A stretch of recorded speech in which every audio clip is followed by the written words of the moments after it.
السلام علیکم ناظرین، MR نیوز اسٹوڈیو سے میں ہوں کنزا اسلم۔ سب سے پہلے نیوز ہیڈ لائنز۔ اسلام آباد وفاقی وزیر اطلاعات و نشریات چودھری فواد حسین نے کہا ہے کہ اپوزیشن کی خواہشات کبھی پوری نہیں ہوں گی۔ منی بجٹ کی کثرت رائے سے منظوری کے بعد آج ایک مرتبہ پھر شکست اپوزیشن کا مقدر بنی ہے۔ آج بڑی قانون سازی ہوئی۔ اس قانون سازی کے بعد IMF کے پروگرام میں کوئی رکاوٹ حائل نہیں رہی۔ وزیر اعظم عمران خان کا خصوصی شکریہ ادا کرتا ہوں کہ وہ آخر وقت تک ایوان میں موجود رہے۔ منی بجٹ اور دیگر حکومتی بل قومی اسمبلی سے منظور ہونے کے بعد میڈیا سے گفتگو میں وفاقی وزیر اطلاعات و نشریات نے کہا کہ اپوزیشن کی خواہشات کبھی پوری نہیں ہوں گی۔ اسلام آباد مسلم لیگ نون کی رہنما مریم نواز نے کہا ہے کہ عمران خان کی جماعت ان سے جو سلوک کر رہی ہے، جھوٹے اور سازشی کا یہی انجام ہوتا ہے۔ پرویز خٹک اور وزیر اعظم عمران خان کے درمیان تلخ کلامی کی خبر پر رد عمل دیتے ہوئے مریم نواز نے کہا کہ یہی اللہ کا نظام ہے جس پر دنیا چلتی ہے۔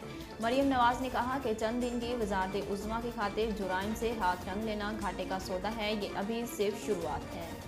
قومی اسمبلی میں ضمنی مالیاتی بل 2021 پر ووٹنگ کے دوران صورتحال انتہائی دلچسپ رہی۔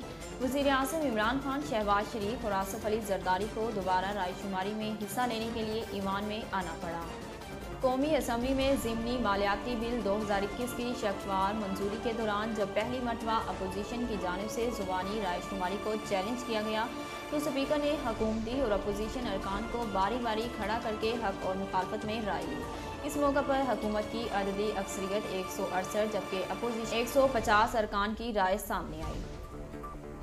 وزیر مملکت برائے اطلاعات و نشریات فرح حبیب نے کہا ہے کہ PTI حکومت ضمنی فنانس بل منظور کرانے میں کامیاب ہو گئی۔ فرح حبیب نے سماجی رابطے کی ویب سائٹ ٹویٹر پر اپنے ایک پیغام میں کہا کہ الحمدللہ PTI حکومت اپنی اتحادی جماعتوں کی مکمل حمایت اور تائید سے معیشت کو ڈاکومنٹ کرنے کے لیے ضمنی فنانس بل واسع اکثریت سے منظور کرانے میں کامیاب ہو گئی۔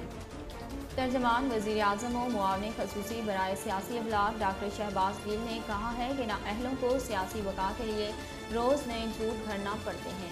شہباز گل نے مریم صفدر کے بیان پر رد عمل دیتے ہوئے کہا کہ مکافات عمل دیکھنا ہے تو اپنے مغرور والد کو دیکھیں، غریب عوام کو لوٹ کر اشتہاری اپنے کیے کی سزا بھگت رہے ہیں۔ ناظرین، اب تک کے لیے اتنا ہی۔ مزید خبروں اور اپڈیٹ کے لیے دیکھتے رہیے MR نیوز۔